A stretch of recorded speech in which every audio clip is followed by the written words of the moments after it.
hirup pikuk bandar, lawa dan tersorok kat celahan rimbunan pokok. Ada satu pot makan yang regular dekat Bangi ni yang ramai yang tak tahu. Tak payah pening-pening, tengah hari esok boleh terus datang ke kedai ni. Pot ni ada pelbagai masakan asli Pantai Timur yang sedap dan menarik. Servis dia pun laju, memang terbaik. Yang best, set lunch semurah RM10 pun ada.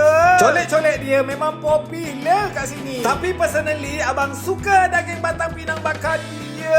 Parah. Mana lagi kalau bukan Selera Pantai Timur, sedap-sedap belaka, warung hutan Bangi. Let's go! jom abang jamu mata korang lauk apa abang tengah hari ni. First, abang ambil set ikan ulam budu dia. Tak cukup dengan tu, abang add on bersama daging batang pinang bakar, sup campur mega, daging goreng dan gulai kawah kari kambing. Abang nak bagi tahu kari dia sedap gila.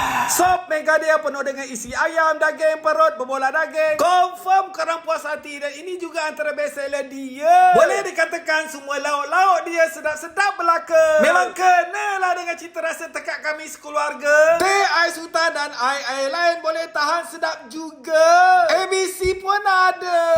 Kalau korang tercari-cari pot lunch, suasana kampung, vibe dalam hutan, dekat sini lah tempat dia. Jom pakak-pakak datang. Serba